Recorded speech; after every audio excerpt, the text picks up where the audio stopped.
Clifton Ferdinand William was born in Farnborough, England in 1874, the son of a wealthy family who made their fortune in the Victorian goldfields before returning home to the UK. No doubt he grew up hearing stories of how his parents, Maximilian and Adelaide, Ada Corden, who was the daughter of English artist William Corden, had struck it rich along with his uncle David. This great southern land of Australia must have seemed a million miles away from the life he knew growing up with his siblings on a 24-acre dairy farm in Hampshire. After studying, Ferdinand went on to work at an Oxford brewery and volunteered in the 2nd Oxfordshire Light Infantry.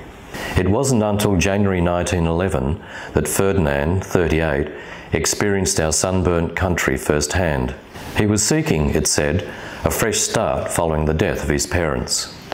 And where better than Eumundi?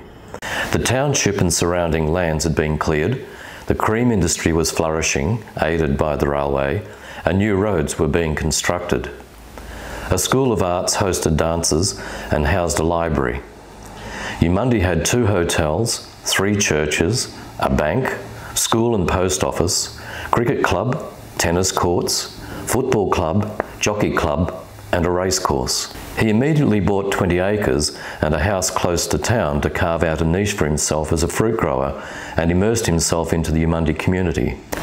On 7th of September 1914, Ferdinand, 40, enlisted voluntarily and was assigned to the Fighting 9th, as F Company 9th Infantry Battalion was known.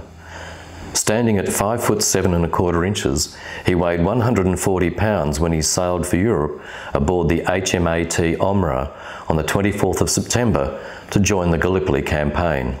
Private Clifton's war, however, proved to be short and plagued by ignoble ill health, as outlined in a paper written by local historian Catherine Simpson. The bullets were striking sparks out of the shingle as Ferdinand's battalion landed at 4:30 a.m. at Aribunu on the 25th of April 1915.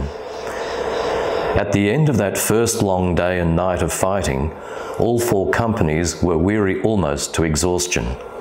The stream of wounded was incessant. The rest could only hope that the torture would soon end. Having survived the landing, Private Clifton endured a miserable existence of relentless hard labour, constant sniper fire, little sleep, and hastily and poorly planned attacks. It's no wonder he soon fell ill. However, sticking it out against disease was made a point of honour and accepted as official policy. A man was only evacuated when he was no longer able to fight or had some blatant contagion. So, emaciated Ferdinand felt it was his duty to carry on, despite constant diarrhoea, without enough water to drink, let alone wash. By the 21st of August, however, Private Clifton could no longer carry on. He was finally diagnosed with gastroenteritis and evacuated to the overcrowded hospital carrier HMCS Canada. Dehydrated Clifton was left untreated for 6 long days before his death at 8:35 p.m. on the 25th of August 1915 of sunstroke, and was buried at sea the next morning. While he had lived alone in Eumundi for less than 3 years, Ferdinand's passing was honoured as that of a hero. His name was recorded on a marble memorial tablet erected by Eumundi Masonic Lodge and written in gold on the Eumundian District Roll of Honour Board, located still at the Eumundi Memorial School of Arts Hall, where he had received such a rousing send-off. Ferdinand's death once more brought the community together at his Church of England memorial service. The Chronicle of the 8th of October 1915 reports, "The late soldier was a trustee of the Church of England, a member of the Rifle Club and Masonic Lodge. Each of the 3 bodies were well represented, the church being packed to the door. The late private was one of the first to enlist and left our shore with the Fighting 9th. His loss is severe, for we have lost a gentleman."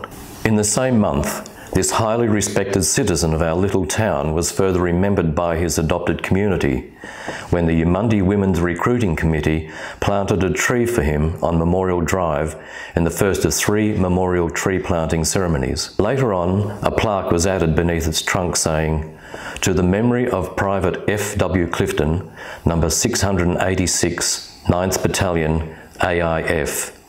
Died of sunstroke, Gallipoli, 1915.